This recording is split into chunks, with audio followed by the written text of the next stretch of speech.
अस्सलाम वालेकुम दोस्तों, हमारे मोहतरम नाजरीन को एक और नई वीडियो में खुशामदीद। अब इस कहानी की तारीफ की जाए या इसकी समीक्षा की जाए, यह समझना मुश्किल है। लेकिन एक बात तय है कि कहानी को बहुत धीमी गति से आगे बढ़ाया जा रहा है। हालांकि यह भी सच है कि सिर्फ लड़ाइयों और जंगों पर आधारित कहानी दर्शकों के लिए उबाऊ हो सकती है। इसलिए इसमें कुछ फर्जी कहानियों, इमोशनल सीन और सनसनीखेज मोड़ जोड़े जाते हैं ताकि दर्शकों की दिलचस्पी बनी रहे। अब एक अहम खबर यह है कि कहानी में बड़ी तब्दीलियां होने वाली हैं। कुछ गद्दारों को माफ किया जाएगा, जबकि कुछ दुश्मनों का अंत कर दिया जाएगा। आने वाले हफ्तों में कई अहम किरदार कहानी से बाहर हो जाएंगे और उनकी जगह नए किरदारों की एंट्री होगी। एक नया तुर्क सरदार इस कहानी में शामिल हो चुका है। यह देखने वाली बात होगी कि वह समर्थन करेगा या विरोध में आएगा। इसके अलावा कई अहम घटनाएं होने वाली हैं। मुख्य किरदारों की तलाश, गद्दारों की माफी और नए दुश्मनों का आगमन। अगर बात करें मुख्य घटनाओं की, तो बहुत जल्द कुछ दुश्मनों का खात्मा देखने को मिलेगा। हालांकि कुछ गद्दारों को रणनीतिक कारणों से माफ कर दिया जाएगा। कहानी अब अपने अंतिम चरण में दाखिल हो रही है और मुख्य किरदार अब अपनी खोई हुई ताकत को बहाल करने की कोशिश कर रहा है। इसके अलावा कुछ महत्वपूर्ण तुर्क कबीलों को दुश्मनों के कब्जे से आजाद कराया गया है। एक खतरनाक दुश्मन भारी सोना इकट्ठा करके अपनी ताकत बढ़ा रहा है, लेकिन यह ज्यादा दिनों तक नहीं चलेगा। कुछ सरदार दुश्मन का साथ देंगे, लेकिन उनकी वफादारी अधिक समय तक नहीं टिकेगी। अब कहानी एक निर्णायक मोड़ पर आ चुकी है। कुछ दुश्मनों की हार निश्चित है, जबकि कुछ किरदारों को बचाने के लिए नई रणनीतियां बनाई जा रही हैं। गद्दारों को अपने किए का एहसास होगा और कुछ दुश्मनों का सफाया कर दिया जाएगा। इस कहानी का सबसे बड़ा सवाल यह है कि मुख्य किरदार अपने दुश्मनों से कैसे निपटेगा और आने वाले खतरों का सामना कैसे करेगा। पुराने महत्वपूर्ण किरदारों की वापसी की भी चर्चा हो रही है, क्योंकि पिछले कुछ समय से दर्शकों की रुचि कम होती जा रही थी। इन किरदारों की वापसी से न केवल कहानी में रोमांच बढ़ेगा, बल्कि इसकी लोकप्रियता भी बढ़ेगी। सोफिया ने बाला खातून को कैद में तकलीफ देने का सिलसिला अभी भी जारी रखा हुआ है। सोफिया हर तरीके से बाला खातून को अजियत से दो चार कर रही थी। बाला खातून के जहन से वह बात नहीं निकल रही कि उसकी बेटी अभी तक जिंदा है। बाला खातून यह जानना चाहती है कि कौन हलीमा है, वह कहाँ है और सोफिया ने उसे कहाँ छुपा रखा है। दूसरी तरफ हलीमा ने वह बातें सुन ली थीं जो सोफिया कैद में बाला खातून से कर रही थी। हलीमा खातून सोफिया की बातें सुनने के बाद चुप नहीं रहेगी, बल्कि वह सोफिया से इस बात पर सवाल उठा देगी कि आखिर उसकी असलियत क्या है। क्यों सालों तक उसकी शिनाख्त को छुपाया गया। बाला खातून को यकीन हो चुका है कि उसकी बेटी हलीमा खातून अब भी जिंदा है। इसलिए बाला खातून ने कैद से निकलने के बाद अपनी बेटी को ढूंढने की कोशिश शुरू कर दी। जी हां दोस्तों, बाला खातून अपनी मदद आप करके कैद खाने से निकलकर सोफिया के पीछे चली गई।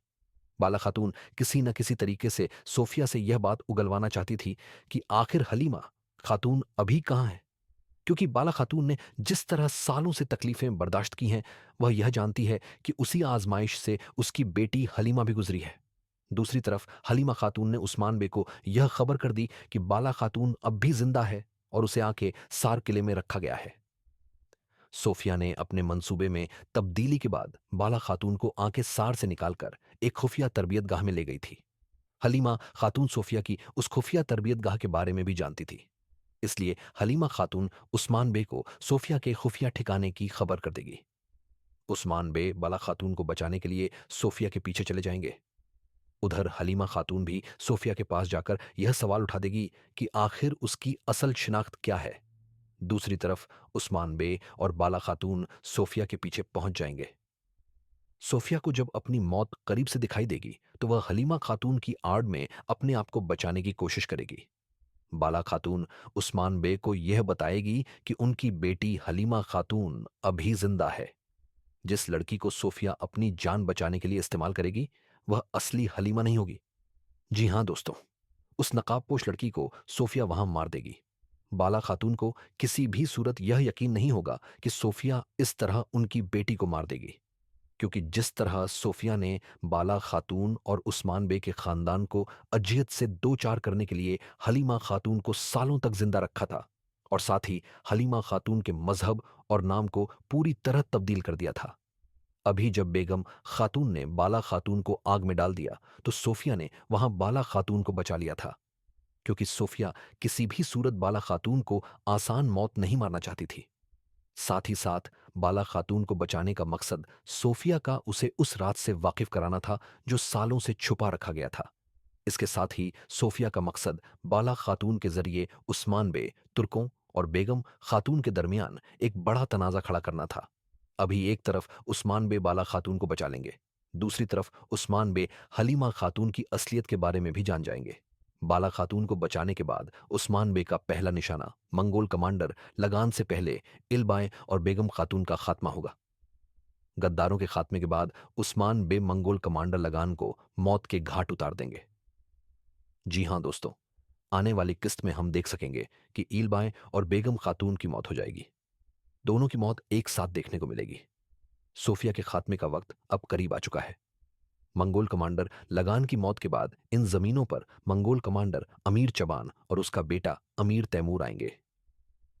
जी हां दोस्तों, अभी मंगोलों के अजाब का उस्मान बे को और मजीद सामना करना पड़ेगा। दूसरी तरफ सोफिया ने पहले ही बाजंत शहनशाह को यह खबर भेज दी है कि इन जमीनों पर एक खतरनाक बाजंती कमांडर को भेजा जाए।